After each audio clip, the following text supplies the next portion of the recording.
ইসলামে সাদা কালো, গরিব ধনী, যুবক বৃদ্ধ সব সমান, কথা ঠিক না বেঠিক? ইসলাম সাম্যের ধর্ম, ন্যায় এবং ইনসাফের ধর্ম। ইসলাম সকলের জন্য ইনসাফ, সুবিচার, সাম্য নিশ্চিত করে। এক্ষেত্রে বংশ কিংবা বর্ণ কিংবা কোনো ধরনের তার ব্যক্তিগত প্রভাব প্রতিপত্তি ইসলাম বিবেচনায় রাখে না। ইসলাম সকলকে ন্যায়, ইনসাফ এবং সাম্যের কাতারে দাঁড় করিয়ে ন্যায় এবং সাম্যের স্লোগান দেয়, কথা ঠিক না বেঠিক?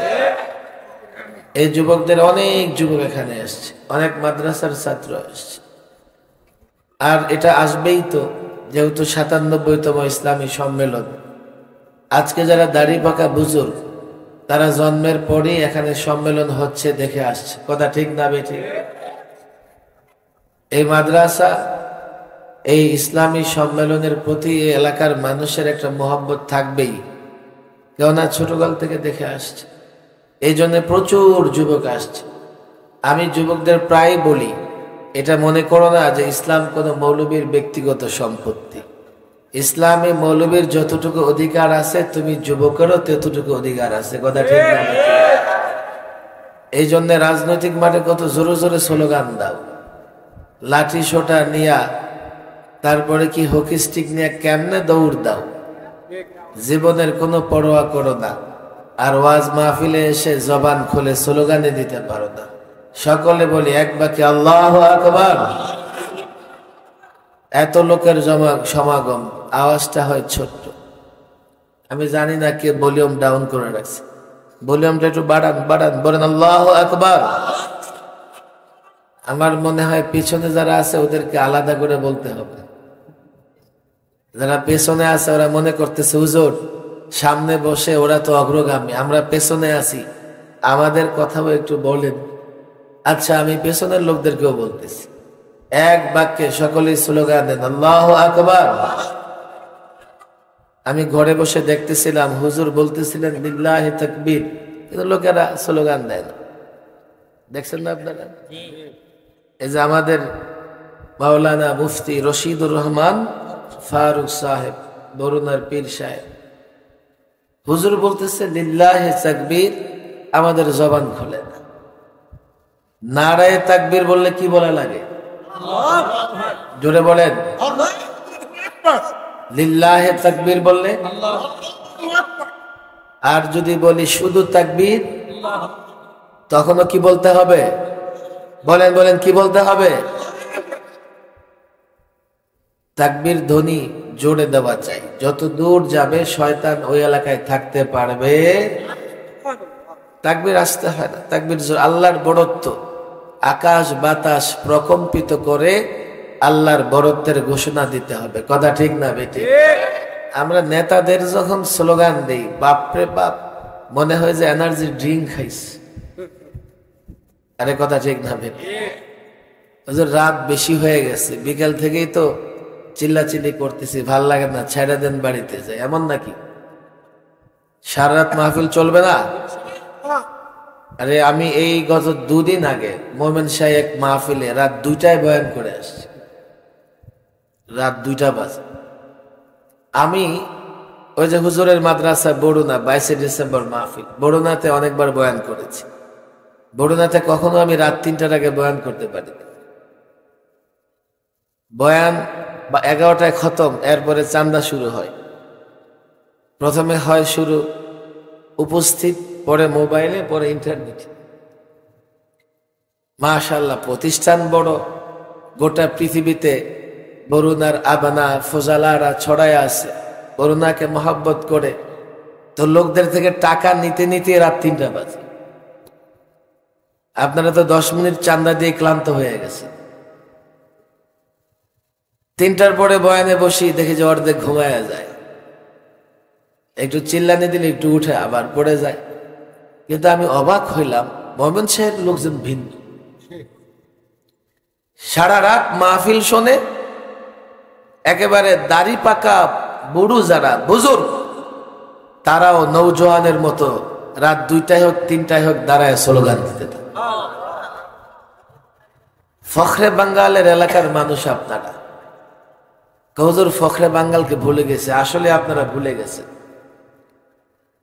যদি ফখরে বাঙ্গালের কথা আপনাদের মনে থাকতো তো আপনাদের আওয়াজ না শুধু কাজকর্ম এত জোরে হতো, নাসির নগরে কোন ধরনের বেদআ, কুসংস্কার, ভণ্ডামি, নষ্টামি থাকতে পারত না।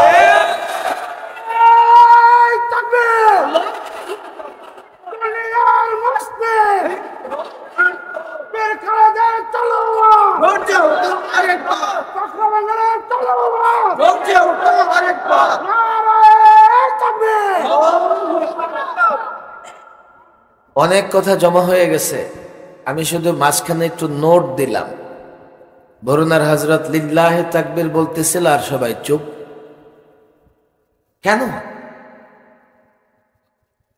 তাকবীর শব্দের ব্যাখ্যা আমি ইদানিং নানা মাহফিলে করতেছি। রাত অনেক হয়ে গেছে, আপনাদের কষ্ট হবে না তো? তাকবীর মানে আমাদের মাদ্রাসার ছেলেরা এখানে বুঝবে। আমি বসে বসে কয়েকটা বিষয়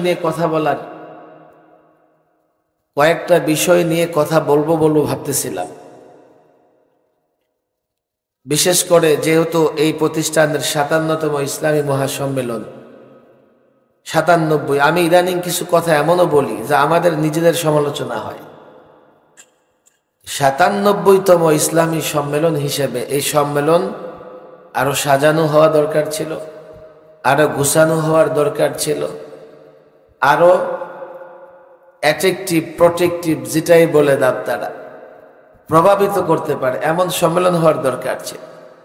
আমি ঘরে বসে মাইকের আওয়াজ শুনতেছিলাম, তো বলে হুজুর আওয়াজ আছে, হুজুর আস্তে কথা বলতেছি। আমি আমার নিজের আওয়াজে শুনতেছি। এত হাজারো মানুষ, মাইক একটা ক্যানভাসারের মাইক। দেখেন, আমি বলি এটা আলেম ওলামাদের মাইকলারা ধোকা দিয়া দেয়। মাইকলারা কি করে? ধোকা দিয়া দেয়।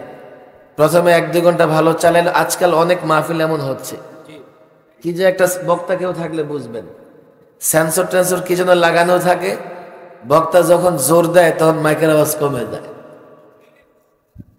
বক্তা যখন জোরে কথা বলে তখন মাইকের আওয়াজ কমে যায়। মাইকলারা হয়তো বলবে হুজুর জোরে বলেন কেন? আমাদেরকে রিমান্ডে, আমি প্রায় 1.5-2 মাস রিমান্ডে ছিলাম। আপনারা জোরে বলেন কেন? এত জোরে তাকবীর দেন কেন হুজুর? আমি বলি তাকবীর দিলে তোমার সমস্যা কি? আমরা তাকবীর দিই শয়তান তাড়ানোর জন্য।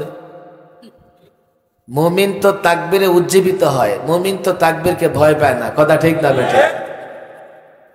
দুর্বল মুমিনও যখন তাকবীর দেয় তখন তার ঈমানি শক্তি বৃদ্ধি পায়।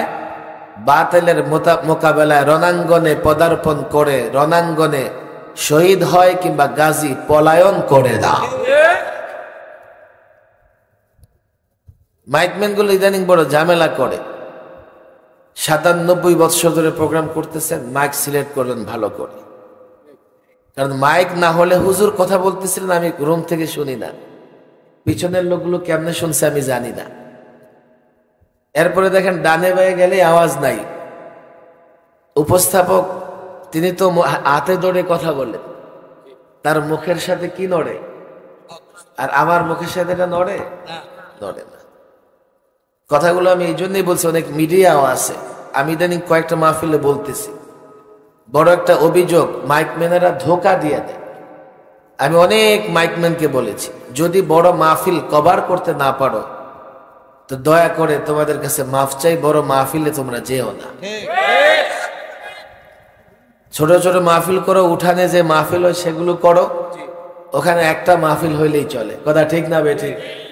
এত মানুষের শ্বাসের আওয়াজ, চলাচলের আওয়াজ, কথার আওয়াজ, এই আওয়াজগুলোকে ডিফিট করে, পরাজিত করে মাইকের আওয়াজ যদি বুলন্দ না হয় সেখানে ওয়াজ করা যায় না। মাইকম্যান তোমার যতটুকু আছে দিয়া তুমি চেষ্টা করো, না হয় আমি এক জায়গায় মাইকম্যানরে বান্দার পরিকল্পনা করতেছিলাম। 2-4 বার বলার পরেও আমি যখন জোরে বলি তখন সাউন্ডটা কমায় দেয়, মনে হয় যে আমি খালি গলায় বয়ান করতেছি। 2-4টা করে প্রতিদিন বয়ান করি। খালি গলায় বয়ান করলে তো সমস্যা, কথা বলা যাবে না। ভাই কথা বলেন না। এই জায়গায় কি আছে পিছনে ওদের বান? হ্যাঁ, দেখছো অবস্থা কি? দুই, শোনেন, মাদ্রাসার কর্তৃপক্ষকে বলতেছি, মাহফিলে স্বেচ্ছাসেবক রাখবেন। মাহফিলে কি রাখবেন? স্বেচ্ছাসেবক রাখবেন। মেহমানদারি একেবারে মূল রাস্তা থেকে নিয়ে শুরু করে আমাদের ছেলেদেরকে নিয়ম কানুন শিখাতে হবে। এটাও একটা ট্রেনিং।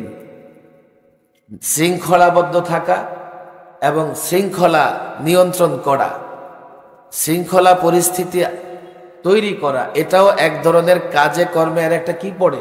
প্রভাব পড়ে। দেখছেন এনে কোনো কেউ নাই।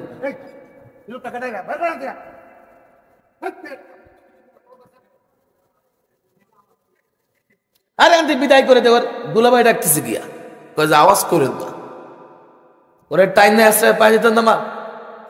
ঠিক।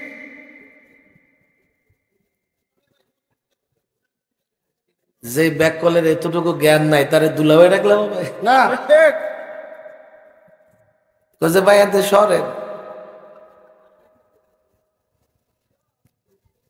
এটা ওয়াজ মাহফিলের আদবের খেলাফ। ঠিক। কথা বোঝেন নাই? স্টেজে অন্তত এর আশেপাশে ভালো না লাগলে চলে যাও, কিন্তু আলেম দিনের কথা বলতেছে, এখানে যদি তুমি কথা বলো তাহলে এটা আদবের খেলাফ হবে। কথা ঠিক না? আমার ব্যক্তি স্বার্থে আমি রাগ করতেছি না, যাতে সবাই বুঝে যায় যেখানে কোরআন সুন্নাহর আলোচনা হবে সেখানে কি করা যাবে না, কোনো কথা বলা যাবে না। আমি চুপ করে শুনবো, যতক্ষণ পারি চুপ করে শুনবো। কথা ঠিক না ঠিক? আমার ওই 15-2 মাসের মানে একটা কথাই বলছে যে হুজুর এত জোরে তাকবীর দেয় লোকেরা মাহফিলে গেলে আমরা ভয় পেয়ে যাই। তা আমি বলি ভাই, মুমিনের ভয় পাওয়ার কোনো কারণ নাই। তাকবীর শুনলে শুধুমাত্র শয়তান পালিয়ে যায়। আর বলে যে হুজুর আপনারা এত জোরে কথা বলেন, চিৎকার করেন। আমি বলি ভাই রে, টেলিভিশনে বসে বক্তব্য নানা জায়গায় নাস্তিক মুরতাদ বেঈমানরা যখন, বাতিলরা যখন জোর গলায় কথা বলে তো আমি অন্তরে ব্যথা পাই, আমি চিৎকার করি। আর আমি চাই আমার আওয়াজ, হকের আওয়াজ এত জোরে হবে, অর্থাৎ বাতিল যত জোরে আওয়াজ করবে হকের আওয়াজ তার চাইতে জোরে হতে হবে। এই জায়গায় কোনো ভদ্রতা নাই। আমরা চিৎকার করি, ব্যথা পাই। আমরা যখন টেলিভিশনে দেখি 71-এ করেছে মুরগি চুরি, এখন হয়ে গেছে মুক্তিযোদ্ধা, আছে না নাই? ওরে কেউ কিছু বলে না। এই আপনারা দেখছেন, না দেখার কথা না। এখন আর গ্রাম বলতে কিছুই নেই।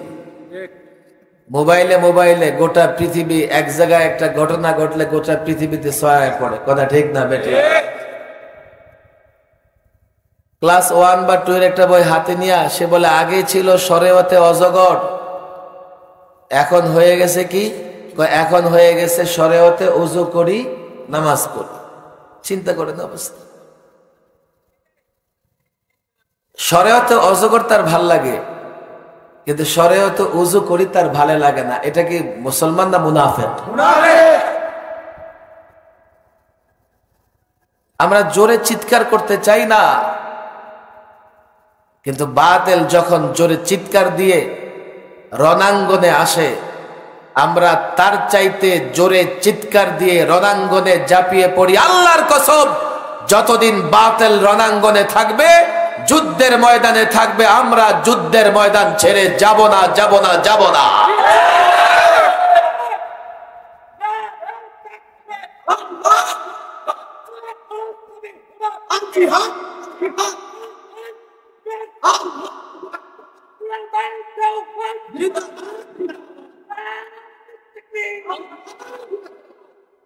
সাতানব্বইতম মাহফিল, মাদ্রাসার আসাতিজা ইকরাম, মাদ্রাসার কমিটি, ছাত্ররা, আমি তোমাদেরকে একটা অতিরিক্ত, আমার ব্যক্তিগত দায়িত্ব না, আমি মনে করি যে যদিও এটা অনেক প্রত্যন্ত একটা গ্রামে, আমি এখানে তো আসছি সাহস করে, কিন্তু যাওয়ার সাহস হচ্ছে না। আমি কিছুদিন আগে লাখায় আসছিলাম, আসার পরে তো মাদ্রাসার কর্তৃপক্ষ বলে যে হুজুর রাত তো 12টা সাড়ে 12টা বেজে গেছে, এই রাস্তাটা একটু ঝামেলা আছে, আমরা আগে থেকে প্রশাসনের সঙ্গে কথা বলে রেখেছি, ওসি সাহেব বলেছে যদি তারকে আমরা জানাই তো তিনি প্রটোকল দেবেন। আমি বললাম ঠিক আছে, রাস্তা যদি ঝামেলা হয় আপনি জানান। ওসি সাহেবের সাথে কন্ট্যাক্ট করার পর সে বলছে আমি সেখানে ফোর্স রাখছি, উনি যাক, ওনাকে কি করবে, এই রাস্তাটা পার করে দেবে, হাওড় এলাকা পার করে দেবে। আমি আসছি রাস্তায় 2টা সিএনজিতে পুলিশ সদস্য পেয়েছি। ওরা বলে হুজুর আপনারা আগে যান, আমরা পিছে পিছে আছি। আমি বললাম আরে ভাই আপনারা আগে থাকবেন, আমরা আপনাদের পিছে থাকুক না হুজুর, আপনারা আগে যান, কোনো সমস্যা নাই, সমস্যা নাই, কিন্তু আগে যাইতে। সামনে আরেকটা স্কট আছে, আমি তো গাড়ি টানতেছি, একটু পরে গিয়ে দেখি আগেও কেউ নেই পিছেও কেউ নেই। আমার বুঝতে বাকি রইল না যে ওরাও কতটা ভয় পাইতেছে। তখন চিন্তা করলাম আমারও তাইলে ভয় পাওয়া দরকার, নাহলে তো সমস্যা যদি হয়। ভয় পাইলে কি হবে, এই 21 কিলোমিটার রাস্তা, এগুলো বাড়ি ঘরও নজরে পড়ে না, পেছনের দিকে যাওয়ার তো সুযোগ নাই। পরদিন প্রোগ্রাম আছে, ঢাকায় যেতে হবে, সাহস করে চলে গেছে। আজকে আরো কত ভিতরে, আবার সেই রাস্তায় যাইতে হবে। যাওয়ার সময় আল্লাহ ভালো জানে কেমনে যাই, এদিক দিয়ে যাব তাও রাস্তাঘাট ভালো না, এমন প্রত্যন্ত এলাকায় একটা দ্বীনি প্রতিষ্ঠান। দেখেন এইখানে শুধুমাত্র আমি মনে করি যে ফখরে বাঙ্গালের নামের কারণে কোন আলেমকে দাওয়াত দিলে সে মানা করতে পারে না। কিন্তু মনে রাখবেন মাদ্রাসা কর্তৃপক্ষ, শুধু ফখরে বাঙ্গালের নাম নিলে চলবে না, ফখরে বাঙ্গালের কাজ করতে হবে। কথা ঠিক না? আজকে বহু মৌলবী আছে ওলামায়ে দেওবন্দের নাম নেয় আর বাতিলের সঙ্গে আপোষ করে, মুফতি আমিনীর নাম নেয় আর তাগুতের সঙ্গে আপোষ। আকাবেরদের নাম নিবা তো আকাবেররা যে কাজ করেছে যেভাবে করেছে, নাম নেয়ার মানে কি আমি তাকে ভালোবাসি, তাকে ভালোবাসার মানে কি আমি তার কর্মপদ্ধতিকে সমর্থন করি। আর কোন কর্মপদ্ধতিকে সমর্থন করা মানে আমি সেই কর্মপদ্ধতি গ্রহণ করব, এজন্যই সেটাকে সমর্থন করি। যদি বিতু হও, কাপুরুষ হও, তো ফখরে বাঙ্গাল, আল্লামা মুফতি আমিনী, বড় হুজুর, তাদের নাম কেন নাও? কোন কাপুরুষের নাম নিয়ে তারপরে কাপুরুষের মতো আচরণ করো। আল্লাহর কসম, বুজুর্গদের নাম নিয়ে যদি ভীতু কাপুরুষ হয়ে পড়ো, বুজুর্গদের লানত থেকে বাঁচতে পারবা না। আমি এই ফখরে বাঙ্গালের স্মৃতি বিজড়িত মাদ্রাসার বিশেষ করে আসাতিজা کرامকে আমি বলে যাব, আমি জানি না, হয়তো আর জিন্দগিতে নাও আসতে পারি, শেষ কবে আসছে আমার তাও মনে নাই, কদিন আসছে কিনা আমি তাও জানি না, মানুষ কদিন বাঁচবো তাও জানি না। আমি হয়তোবা ফখরে বাঙ্গালকে দেখিনি, কিন্তু যারা সত্যিকার অর্থে ফখরে বাঙ্গালের চেতনা লালন করতো, আমি ওদের জুতা তুলেছি, জুতা উঠিয়েছি, ওদের খেদমত করেছি।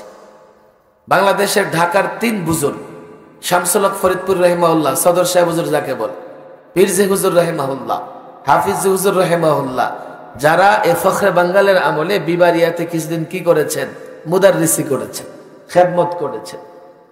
এখান থেকে তারা বাগেরহাট খুলনায় চলে যান, এর থেকে ঢাকা বড়কাটারে আসেন, বড়কাটার থেকে কি আসেন, লালবাগ আসেন।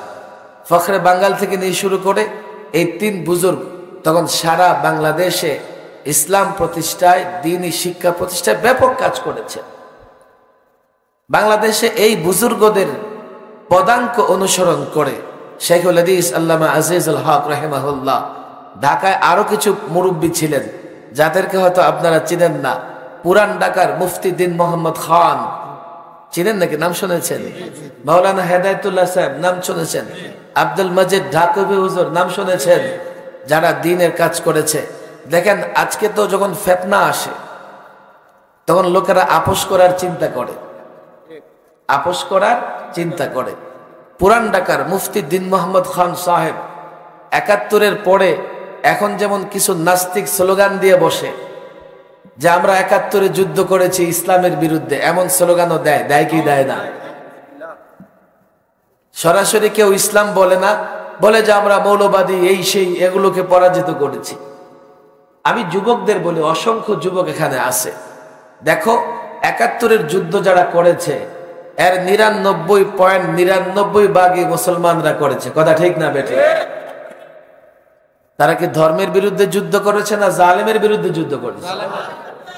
আচ্ছা, যদি তোমরা সেটা বিশ্বাস না করো, এখন যত মুক্তিযোদ্ধা বেঁচে আছে, এক একটা মুক্তিযোদ্ধার কাছে যাও, সাক্ষাৎ করো, গিয়ে দেখো তাদের দাড়ি আছে, মাদ্রাসা মসজিদের সঙ্গে সম্পর্ক রাখে, নামাজ পড়ে, আলেম ওলামাদের মহাব্বত করে। কোনো একজন মুক্তিযোদ্ধার মুখে আমি এটা শুনি নাই। যদি কেউ বিকৃত হয়ে যায় সে বলবে কিনা আমি তাও জানি না। বাকি অধিকাংশ মুক্তিযোদ্ধা ৭১ যারা দেশের জন্য লড়াই করেছে তাদের সঙ্গে সাক্ষাৎ করো, দেখবে সকলে ইসলামের পক্ষে, ইসলামের পক্ষেই কথা বলে। শুধুমাত্র মুক্তিযুদ্ধ করে নাই, মুরগি চুরি যারা করেছে তারাই ইসলামের বিরুদ্ধে অবস্থান নিয়েছে। তখন একটা ফিতনা শুরু হয়েছিল, যেহেতু পাকিস্তানি শাসকরা ইসলাম ইসলাম করত, যদিও তারা ইসলাম কায়েম করে নাই।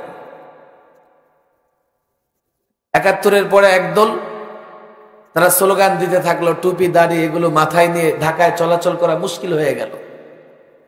পুরান ঢাকার মুফতি দিন মোহাম্মদ খান পুরান এয়ারপোর্ট, তেজগাঁও, ঢাকার পুরান এয়ারপোর্টে সারা দেশের মুসলমান লক্ষ আলেমদের জমায়েত করে বললেন ৭১-এর যুদ্ধ ইসলামের বিরুদ্ধে ছিল না, সুতরাং যারা টুপি দাড়ি নিয়ে টানাটানি করবে, কটাক্ষ করবে, তাদেরকে আর ছাড় দেওয়া হবে না।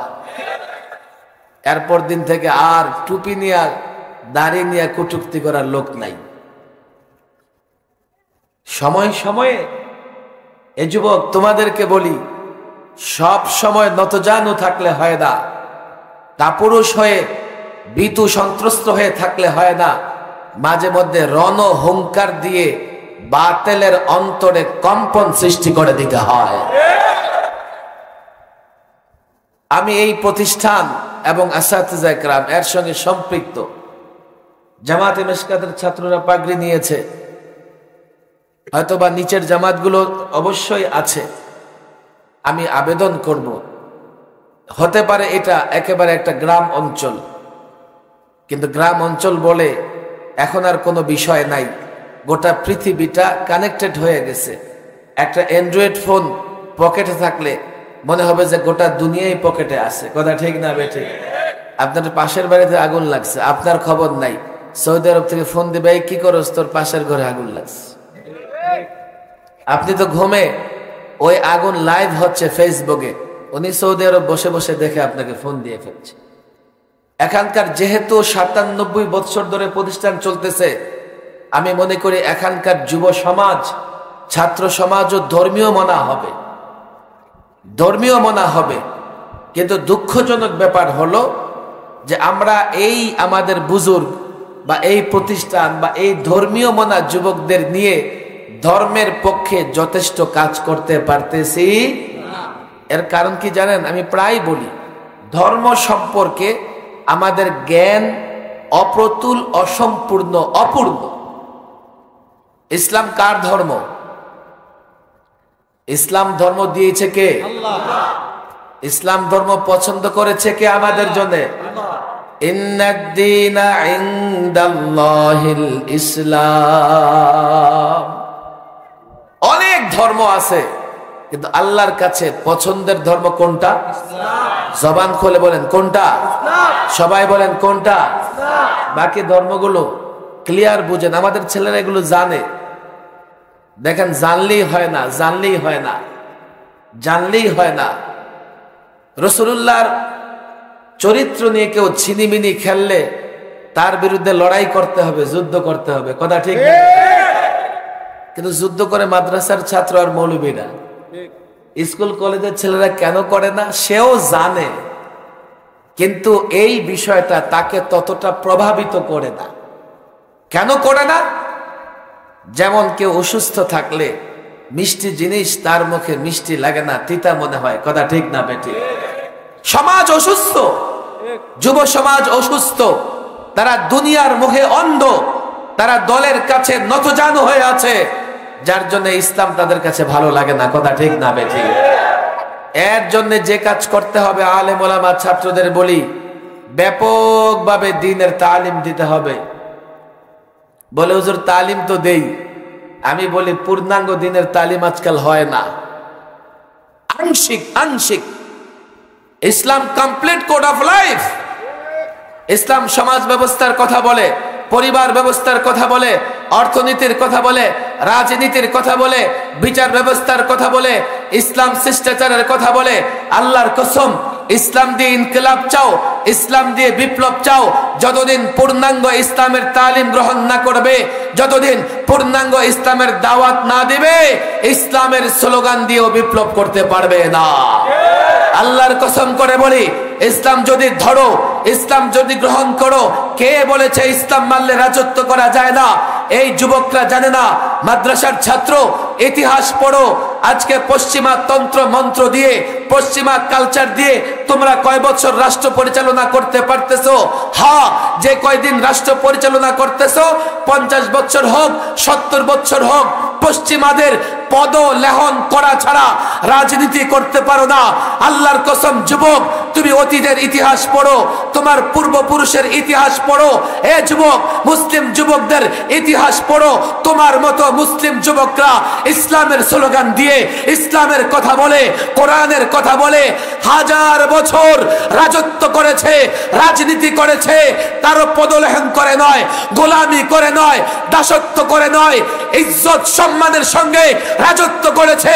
আজ যদি ইসলাম গ্রহণ করো, ইসলাম মানো, গোটা দুনিয়া তুমি শাসন করতে পারবে।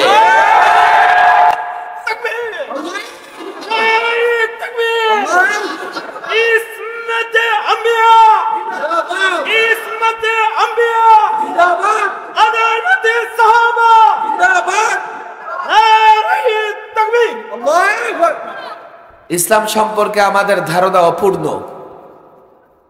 আমি যুবকদের এই কথাগুলো বলি, একটু শুনে নাও। যেহেতু ধারণা অপূর্ণ, ইসলাম প্রতিষ্ঠায় আমি যতটা মরিয়া, তুমি ততটা থাকো ঘুমায়া। তুমি মনে করো এটা টুপি দাড়িওয়ালাদের কাজ, ওনারা ইসলাম ইসলাম করুক, আর আমি ভোট আসলে নোট চাই, আর আমার কিছু দরকার নাই। কথা ঠিক না? ভোট আসলে নোট চাই, আর কিছু দরকার। নোটটা যে দেয়, তোমার নোটই তো তোমার দেয়। আরে কথা ঠিক না বে ঠিক? আল্লামা মুফতি আমিন রাহিমাহুল্লাহ একটা গল্প বলতেন, শোনাবো আপনাদেরকে। যদি অনেক রাত হয়ে গেছে, কালকে আমার প্রোগ্রাম অনেক দূরে, এরপরে জুমা, এরপর আবার সেখানে যেতে হবে। এজন্য আমার একটা ইচ্ছা ছিল যেখানে মাগরিবের পরে বয়ান করে নেই, কিন্তু কর্তৃপক্ষ দিবে না। অনেক কষ্ট দেয় মাহফিল, নিজের মন মতো সবকিছু করে, আমাদের দিকে একটু খেয়াল করে। আমাদের স্বাস্থ্য, আমাদের যাতায়াত, এগুলো কোনো চিন্তা নেই। হ্যাঁ, হাদিয়া দেয়, হাদিয়া দিলে সব হয়ে গেল, হাদিয়াও দেওয়া বন্ধ করে দিল, দরকার নাই। তবে আমাদের মন মতো বয়ান করতে দেন, তাহলে আমাদের এই প্রোগ্রামগুলো কি করা যাবে, সেট আপ করা যাবে। কত রাত হয়ে গেছে দেখুন বয়ান করতে করতে। আল্লামা মুফতি আমিন রাহিমাহুল্লাহ একটা ঘটনা বলতেন, শোনাবো আপনাদেরকে। আপনারা যেহেতু এলাকার, হয়তো শুনছেন। এক গুরু গেছে কোথাও ঘুরতে, ঘুরতে ঘুরতে এক শিষ্যের বাড়ির সামনে পড়ে গেছে, গিয়া উঠছে শিষ্যের বাড়িতে। গুরু শিষ্য চিনেন তো? এই যুবকরা চিনো তো? শিষ্য তো গুরুর দেখে, গুরু আপনি কোত্থেকে, খুব খাতির তাওয়াজু শুরু করে দিছে। গুরু মনে মনে কয়, আমি তো জানি ওই 420 420 কি 420 মানে কি? আরে বলেন না কি? বাটপাট, বাটপাট, চিটার। ওই আমার এত আপ্যায়ন করতেছে, ব্যাপারটা কি? মনে হয় হেদায়েত হয়ে গেছে, দৌড়ে গেছে বাজারে, মাছ কিনে, এটা সেটা কিনে, মুরগি টুরগি কিনে রান্না বান্না করে, হুজুর খান, কতদিন পরে আপনারা দেখছি। কিন্তু এগুলো কি করছিস, আর টাকা পাইছিস কই?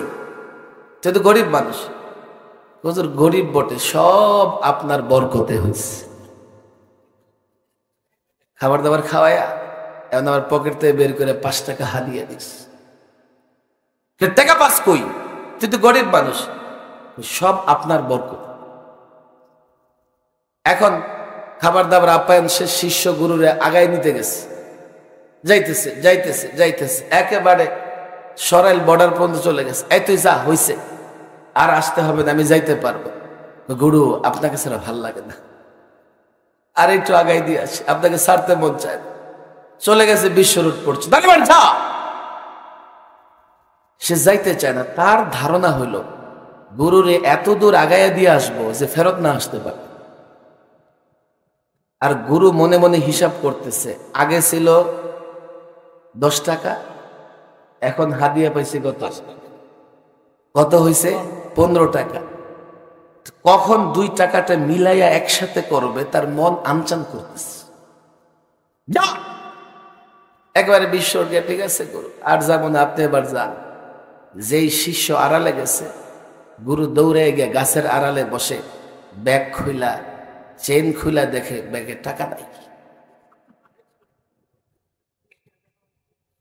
দিছে এক দৌড়, একেবারে শিষ্যের আগে তার বাড়িতে গিয়ে উপস্থিত। গুরু আপনি কাই বেটা, আমার ব্যাগে 10 টাকা ছিল, টাকাটা কই? গুরু আমি তো আগেই বলছি সব আপনার বরকত। আপনার ব্যাগ থেকে 10 টাকা নিয়ে বাজার করে 5 টাকা খাওয়াইছি, আর 5 টাকা আপনার হাদিয়া দিচ্ছি। এমনি রডের বদলায় বাঁশ আসে। তোমার যে নোট দিতেছে, অর্ধেকটা দিতেছে আর অর্ধেকটা পকেটে ভরতেছে, কথা ঠিক না বেটি? যা বিনিয়োগ করতেছে তা আবার 5 বছরে তোমার কাছ থেকে আদায় করে দিবে, ডবল আদায় করে দিবে। পরিষ্কার বলে দাও, ভোট দিতে পারি আর না পারি, নোট চাই না, তবে কোনো দুর্নীতি চাই না, কথা ঠিক না বেটি? যতক্ষণ পর্যন্ত তোমরা দুর্নীতিকে প্রশ্রয় দিবে, বাংলাদেশে দুর্নীতি বন্ধ হবে। আর যতদিন পর্যন্ত দুর্নীতি হবে, তোমাদের কপালে উন্নয়ন হবে। যত বিগ বাজেট হবে, বিগ দুর্নীতি হবে, কথা ঠিক না বেঠিক? আমি এই সরকার ওই সরকার ওই সরকার বুঝি না। বাংলাদেশের মাটি একটা এমন, যে জেনে যায় সেখানে গিয়ে দুর্নীতি করে। আর এখন তো একটা বেচা কেনার মৌসুম শুরু হয়ে গেছে, আরে কথা ঠিক না বেঠিক? কিছু লেবাসদারিও বিক্রি হয়ে যাইতেছে। ভালো করে বুঝেন, ইসলামটা আমরা বুঝি না বিদায় আমাদের জন্য বড় আফসুস হচ্ছে। ইসলামের সুশাসন, ইসলামের সুফল আমাদের ঘরে উঠতেছে। আমি এই মাদ্রাসার ছাত্র আসতে কেমন করবো দেখেন, আমার মনে হয়েছে এখানে আসার পর, আমি এখানে বেশ কয়েকটা প্রোগ্রাম করছি, যদিও হাজারো মানুষ এখানে আছে, কিন্তু আমরা এই জাতিকে ইসলাম বুঝাইতে পারি না। ইসলামের নানা রকমের বিষয় আছে, শুধু ওয়াজ মাহফিলে ডাকলে আপনারা আসেন। ইসলামের আরেকটা বিষয় যদি আমরা ডাকি, আপনারা কেন আসেন না? ওয়াজ মাহফিল কি ফরজ? ওয়াজে ডাকলে আসেন। কাল আমি যদি বলি রাসূলুল্লাহর ইজ্জত রক্ষায় লড়াই করতে হবে, এই যুবকদের খুঁজে পাওয়া যাবে, বলবো হুজুর যাই তো, যাও তো ঠিক আছে, যাও তো ঠিক আছে, কয়জন যাও? আমি কাল যদি বলি কোরআনী শাসন প্রতিষ্ঠার জন্য মেহনত করতে হবে, এই যুবকরা আমার পক্ষে কাজ করবে না। তোমাদের ওয়াজ শুনে লাভ কি? আফাতুমিনুনা বিবাযিল কিতাব ওয়া তাকফুরুনা বিবায। যদি ইসলাম মানো, পূর্ণাঙ্গ ইসলাম মানবে, নিজের স্বার্থ মতো একটু মানবে, একটু ছাড়বে, এই ইসলাম দিয়ে কোনোদিন শান্তি প্রতিষ্ঠা হবে? আল্লামা মুফতি আমিনী পাই বলতেন, আংশিক ইসলাম দিয়ে বিপ্লব হবে না। মাদারেসা কওমের ছাত্রদের বলি, শোনো, আংশিক ইসলাম দিয়ে ইনকিলাব করতে পারবে না। কারো হাতে ফোড়া হয়েছে, অপারেশন আংশিক করলেন, পুরা পুজ বের করলেন না, ব্যান্ডেজ করে দিলেন, এই পুজ ভিতরে থেকে পুজ ধীরে ধীরে পুরো হাতটাকে নষ্ট করে ফেলবে, কথা ঠিক না বেঠিক? পুরা ইসলামটা জাতির সামনে রাখো। আজকে আমরা মুসলিম, অথচ গোটা দুনিয়া নির্যাতিত, কারণ একটাই, ইসলাম আমাদের কাছে নাই। অথচ তোমরা কেন দেখো না? তোমরা ইতিহাস কেন পড়ো না? এক মুহাম্মদ আরবি মক্কায় দ্বীনের দাওয়াতি কাজ শুরু করেছেন, 3 বছর জবান খুলতে পারে নাই, গোপনে গোপনে দ্বীনের দাওয়াত দিয়েছে।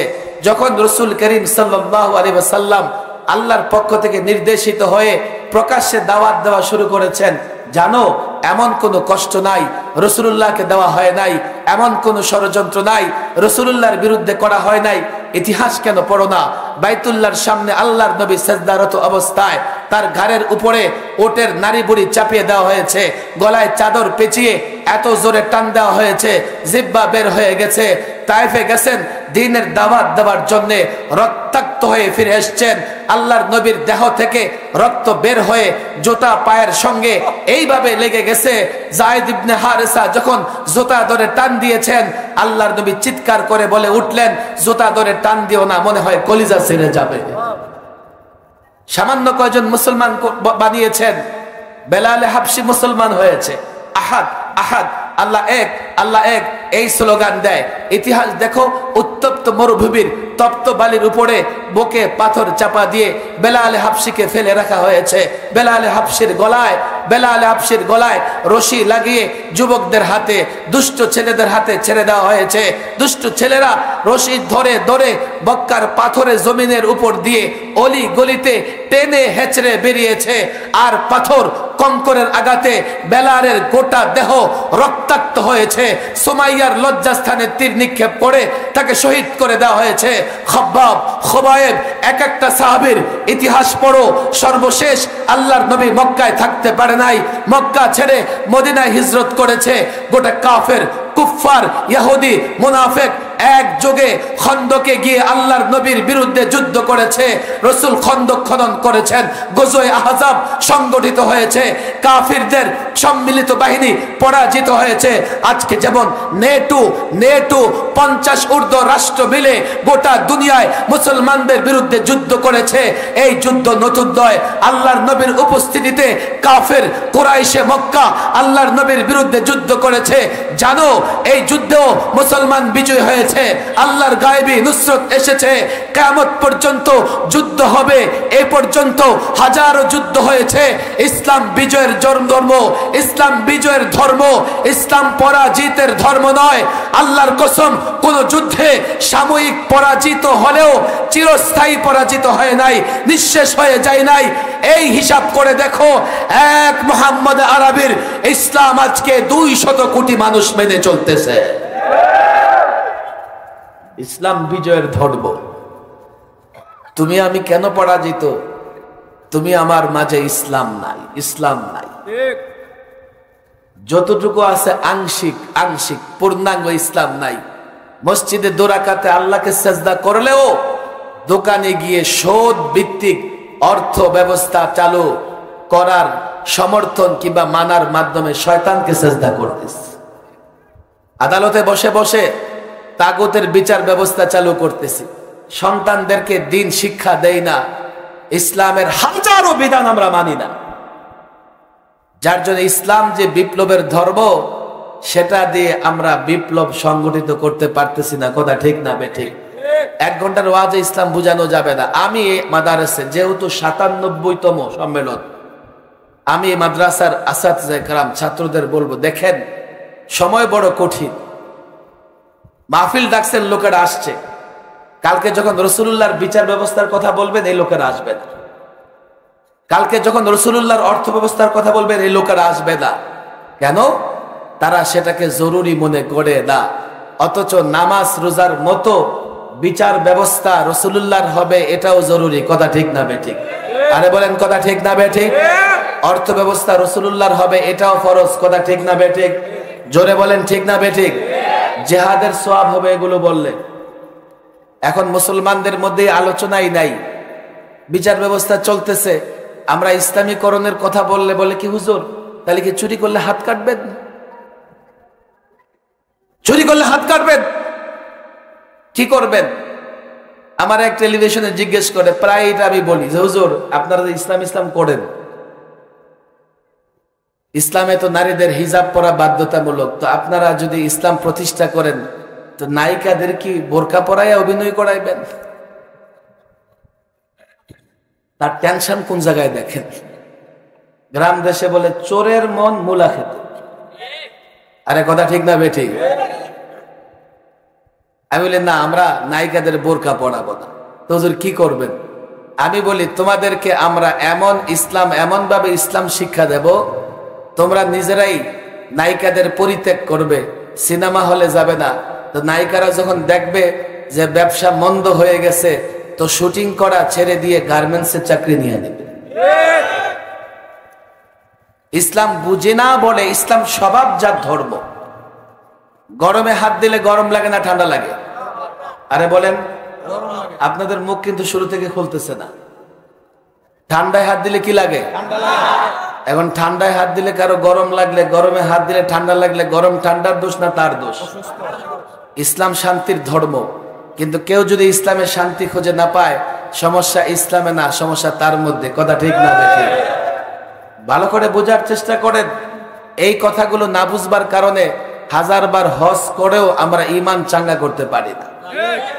আমল করার আগে ইসলাম সম্পর্কে ধারণা ঠিক করেন। ইসলাম কার পছন্দের ধর্ম? জবান খুলে বলেন কার? আরেকটা ঘোষণা স্পষ্ট আছে, ওমাই ইয়াবতাগি গায়রাল ইসলামি দীনা ফালা ইউকবালা মিন। ইসলাম ছাড়া অন্য কোন ধর্ম আল্লাহর কাছে গ্রহণযোগ্য হবে না। এ যুবক ভালো করে বুঝি, তুমি তো মনে করো যে কোনো ধর্ম মানলেই হয়, তুমি তো মনে করো যে কোনো ধর্মের অনুশাসন মানলেই হয়। আল্লাহর কসম, ইসলাম ছাড়া অন্য কোনো ধর্ম আল্লাহর কাছে গ্রহণযোগ্য নয়। বলবে যে হুজুর কেন এটা? আরে দেখো, ধর্ম দুই প্রকার, কিছু আল্লাহ পাঠিয়েছেন, কিছু মানুষ বানিয়েছে। মানুষ যে ধর্ম বানিয়েছে জানো, এর একটা আছে হিন্দু ধর্ম। এই ধর্মে দেবতার সংখ্যা, খোদার সংখ্যা 33 কোটি। কথা ঠিক না বেঠি? আমি অবাক হয়ে যাই, এক আল্লাহর সন্তুষ্টি পাই না, 33 কোটির কেমনে সন্তুষ্ট করে? এক আল্লাহর গোলামি করতে পারি না, 33 কোটির গোলামি কেমনে করে? তো মনে মনে ভাবি, গোলামি তো করা লাগে না, 2-4 দিন গোলামি করে এরপরে দেবতার সন্তুষ্টির জন্য দেবতারই কুরবানি দিয়া পানিটি নিয়ে চুবায়। কথা ঠিক না? কিছু আছে আসমানি ধর্ম, তাওরাত, জাবর, ইনজিল নাম আমরা শুনেছি তো।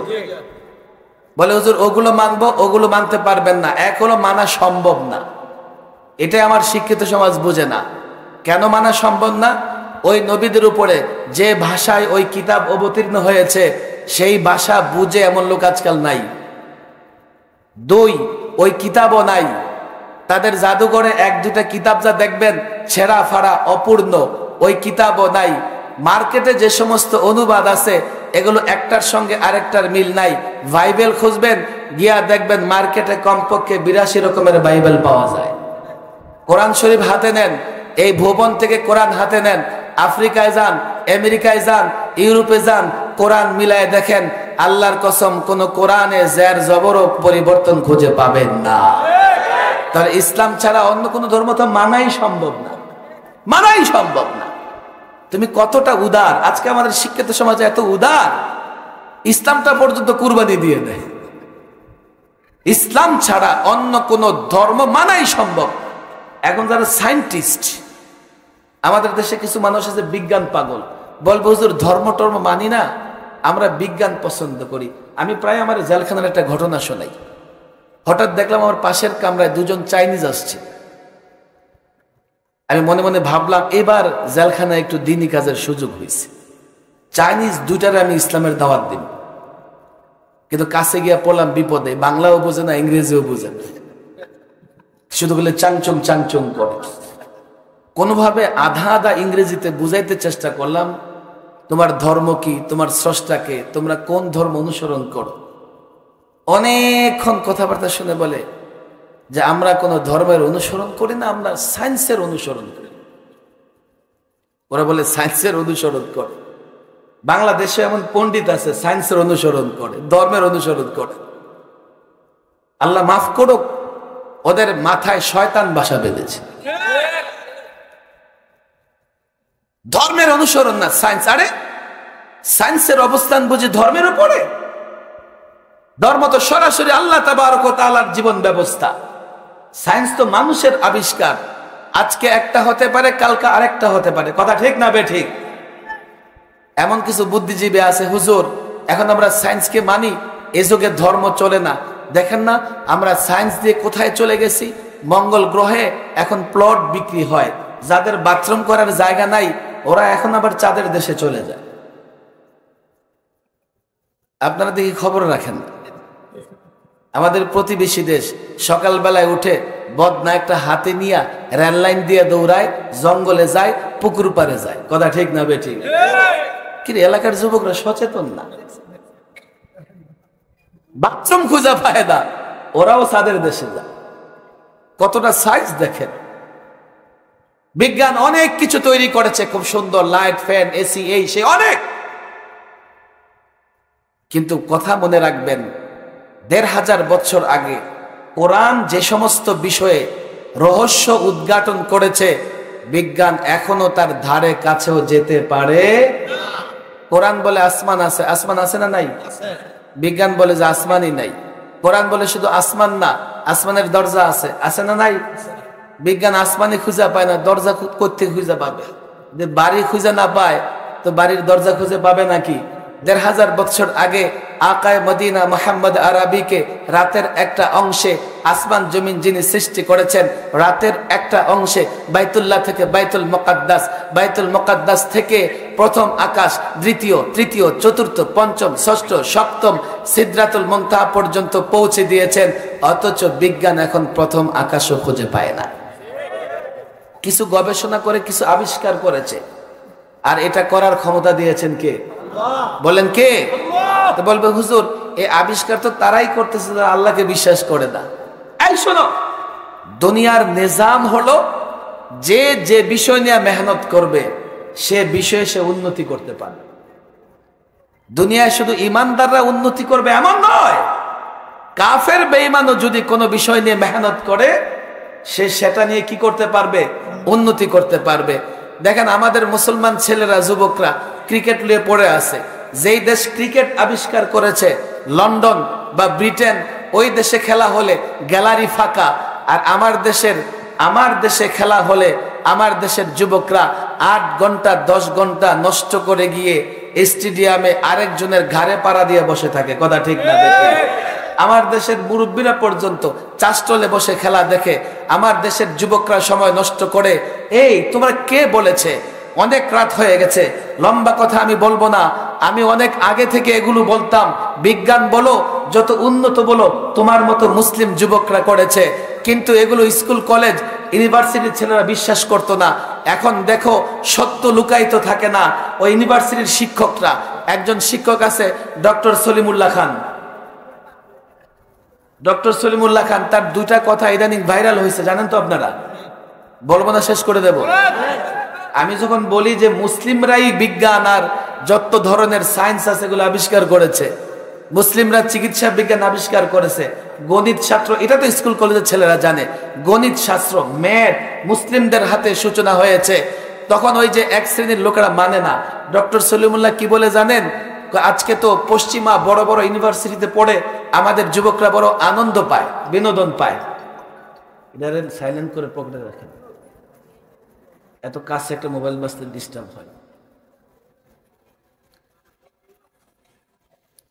আচ্ছা, আল্লাহ মাফ করুন। আরেক মরজ মোবাইল নিয়ে, এই জন্য আমি সারাদিন আমার সাথে মোবাইলে রাখি না। লোকেরা হুজুর ফোন দিলে ধরেন না। আমি যেই পরিমাণে মানুষ ফোন দেয়, 4টা অপারেটর রেখেও এই ফোন রিসিভ করে শেষ করা যাবে। কথা ঠিক না বেঠিক? তা আমি কি আমার বাসার ভিতর অপারেটর রেখে দেবো 4টা? আর সারাদিন তো বয়ানে থাকি, নাহলে দর্শে থাকি, ফোন ধরবো কোন সময়? আমি ফোন দিতে, এই যে এত রাত্রে ফোন ধরবো কিন্তু মানে হলো রাত বাজে 12টা, বেচারা ওয়াজে আছে, ওই বুঝবো না? আল্লাহ মাফ করুন।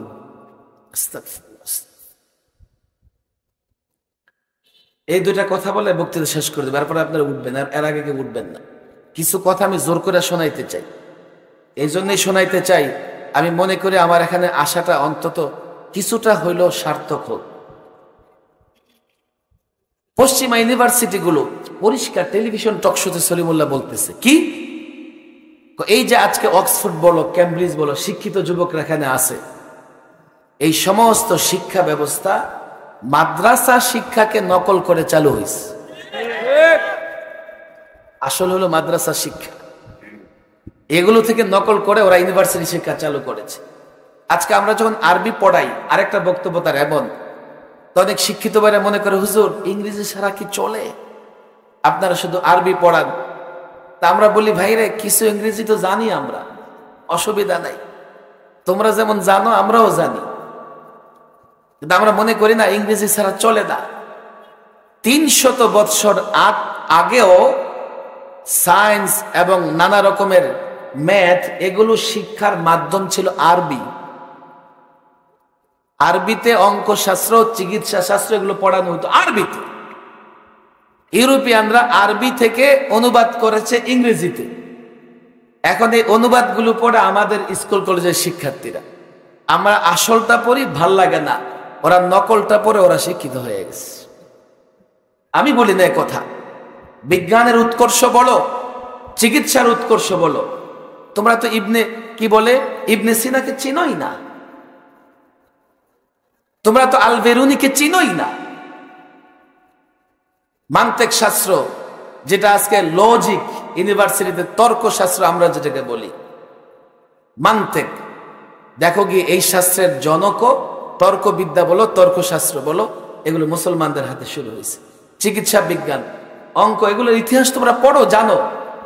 এখন দেখো আমরা কোনো আবিষ্কার করতে পারি না, পশ্চিমারা আবিষ্কার করে, আর তারা অন্ধের মতো যা বলে আমরা অন্ধের মতো গিলে গিলে খাই। কথা ঠিক না বেঠিক? একটাই কারণ, ইসলাম বুঝো নাই। তুমি ইসলাম না বুঝে সময় নষ্ট করতেছো। ইসলাম বুঝো, গোটা দুনিয়ার জ্ঞান বিজ্ঞান তোমার প্রধানত হবে। আমি এই কথাই বলি, এই আলেম ওলামা, এই যুবকদেরকে প্রথমত আলেম ওলামা নিজেরাই বুঝতে হবে। শুধুমাত্র মাদ্রাসার চৌহদ্দির ভিতরে ছাত্র নিয়ে পড়ে থাকলে ইসলাম প্রতিষ্ঠা হবে না। পাড়ায় মহল্লায় ঘরে ঘরে ইসলামের সৌন্দর্য, কোরআনের আলো পৌঁছে দিতে হবে। কথা ঠিক না বেঠিক? তাহলেই আমরা ধীরে ধীরে সমাজ ব্যবস্থা পরিবর্তন করতে পারবো, রাষ্ট্র ব্যবস্থায় ইসলাম আনতে পারবো। যতদিন রাষ্ট্র ব্যবস্থায় ইসলাম না আসবে, দেশে শান্তি আসবে না। আল্লাহ তাবারক ওয়া তাআলা, আমি ছাত্রদের বলি, আমি মাদ্রাসার যেহেতু মাদ্রাসা প্রবীণ আসাতিজা کرامকে বলি, আমি হাতে পায়ে ধরে বলে যাই আপনাদেরকে, আপনারা এই এলাকা থেকে সংস্কার কাজ শুরু করেন, নিজের আগে পূর্ণাঙ্গ ইসলাম প্র্যাকটিস করেন, তালিমান আন্দোলন তাহরিকান না, জানেন আগে ইসলাম কত বড় নেয়ামত আমাদের জন্য। ইসলাম সব সমস্যার সমাধান দিতে পারে। ইসলাম ব্যবসা করলে, ইসলামে ব্যবসা করলেও সে ধনী হবে। আজকে মানুষের ধারণা ইসলাম মানলে মনে ধনী হওয়া যায়। বলবে হুজুর ইসলাম মানলে যদি ধনী হওয়া যায়, তো আপনারা যখন ইসলামের কথা বলেন শুধু দুঃখ কষ্টের কথা কেন বলেন? আরে ভাই, ইসলাম মানলে ধনী হওয়া যায় না কে বলেছে? হযরতে আবু হুরায়রা মসজিদ নববীর সামনে পেটের ক্ষুধায় চলতে পারতেন না, অজ্ঞান হয়ে পড়ে থাকতেন। সে আবু হুরায়রা ইসলামের কারণে এক সময় রেশমি রুমাল দিয়ে নাক সাফ করতেন। কে বলেছে ইসলাম মানলে ধনী হওয়া যায় না? যথাযথ ইসলামকে মানো, দুনিয়াতেও ধনী হবে, মৃত্যুর পরেও জান্নাত পাবে। কথা ঠিক না বেঠিক? আর যদি তাগুতের পথে চলো, কাফের বেঈমানদের পথ অনুসরণ করো, দুনিয়াতে সামান্য রকমের বাহ্যিক উন্নতি হবে, শান্তি তো থাকবে না, শান্তি নাইও, পরকাল তোমাদের বিফল হবে। পরকালে কোনো ধরনের পুরস্কারের আশা করা যায় না। এই কথাগুলো প্রত্যেকটা যুবককে ধরে ধরে বুঝাইতে হবে। কথা ঠিক না বেঠিক? আলেম ওলামাদের দায়িত্ব। আজকে বড় ফিতনার যুগ, আমার পেছনে যুবক নামাজ পড়ে বের হয়ে আমার বিরুদ্ধে স্লোগান দেয়। আরে কথা ঠিক না বেঠিক? কেন? নামাজের কথা বললে তো যুবক মানে, কিন্তু আমি যদি বলি এই যুবক চলো না এই সমাজে রাসূলুল্লাহর বিধান কায়েম করি, যুবক এগুলো চলে না, এগুলো চলবে আমার নেতার। আরে কথা ঠিক না বেঠিক? এই যুবকরা আমি বুঝাইতে পারি নাই। যদি যুবকদের বুঝানো যায়, এটা তো মুসলমান যুবক, কেন ওরা বুঝবে না? হাকিমুল উম্মাহ আশরাফ আলী থানভী লিখেছেন, একবার ভারতে এক জায়গায় এক হিন্দু শাসক চলে আসছে, এসে আইন করে দিয়েছে, এই আজ থেকে ফৌজ সেনা সদস্যদের দাঁড়িয়ে রাখা যাবে না। এখন যারা দাঁড়িয়ে রাখতো মুসলিম সেনা সদস্য, তারা পরে গেল বিপদে। আরে দাড়ি তো সুন্নাহ, দাড়ি কেমনে কাটবো? একজন আছে সে দাড়ি রাখতো না, তো তারা সবাই গেছে তার কাছে, গিয়ে বলতেছে যা তোর মনের আশা পূরণ হইছে। কি হইছে? মনের আশা পূরণ কেমনে হইলো? যে আইন হয়ে গেছে, আর দাড়ি রাখা যাবে না। তুই তো আগে থেকে এমনি দাড়ি রাখস না, তোর আর দাড়ি রাখতে হবে না, তোরে দাড়ি রাখতে আর কেউ বলবে না। এই কথা বলে যাদের দাড়ি আছে ওরা দাড়ি কামিয়ে ফেলছে, যার দাড়ি নাই সে বলতেছে সুন্নাহ পালনে বাধা দিবে, যাও আমি আজ থেকে ওয়াদা করলাম দাড়ি রাখবো, প্রয়োজনে চাকরি ছেড়ে দেব। আল্লামা মুফতি আমিনী বলতেন, অনেকের চেহারায় দাড়ি আছে, অন্তরে দাড়ি নাই। অনেকের চেহারায় দাড়ি নাই, অন্তরে দাড়ি আছে। কথা ঠিক না বেঠিক? চেহারায় দাড়ি আছে, বিপদে পড়লে আবার দাড়ি হাতও দিয়ে দেয়। দাড়িতে হাত না দিলেও বিপদে পড়লে আবার বাতিলের সঙ্গে আপোষও করে দেয়। চেহারায় দাড়ি নাই, অন্তরে দাড়ি আছে, বাতিলের সঙ্গে আপোষ করে না। হ্যাঁ, শয়তানের ধোকায় পড়ে সে দাড়ি রাখতে পারে না। একদিন দেখবা যখন শয়তানের ধোকা আর থাকবে না, শয়তানকে পরাজিত করবে, তার অন্তরের দাড়ি চেহারায় চলে আসবে। কথা ঠিক না বেঠিক? আমি আমার ব্যর্থতার কথা বলি। আমি 56,000 বর্গমাইল বাংলাদেশে ঘুরে ঘুরে প্রত্যেকটা যুবকের হার্ট টাচ করে দেখেছি। এদেশে নাস্তিকতার অনুসরণ করে যুবকের সংখ্যা বেশি নয়। প্রত্যেকটা যুবক ইসলামকে ভালোবাসে, আলেম ওলামাকে ভালোবাসে। আমরাই যুবকদের বুঝাইতে পারি নাই। যুবকের কল্যাণের পথ, যুবকের আমানত যুবকদের সামনে পেশ করতে পারি নাই। আমি প্রাচীনতম প্রতিষ্ঠান ফখরে বাঙ্গালের স্মৃতি বিজড়িত এই প্রতিষ্ঠানের আসাতজা ইকরামকে আমি বলবো যে আপনাদের দায় নিতে হবে। যদি এই এলাকায় হাজারো যুবক তৈরি না হয় ইসলামের জন্য, প্রত্যেকটা মাদ্রাসা, প্রত্যেকটা ওস্তাদ ছাত্র যদি এইভাবে যুবকদেরকে ইসলাম বুঝাতে পারে, তো ইসলাম নিয়ে আমাদের টেনশন করতে হবে না। সামাজিক শক্তি ইসলামের জন্য এতটাই মজবুত হবে যে হাত ইসলামে হাত দেবে, যে হাত ইসলামের উপর আক্রমণ করবে, সেই হাত আগুনে পড়ে জলে ছাই হয়ে যাবে।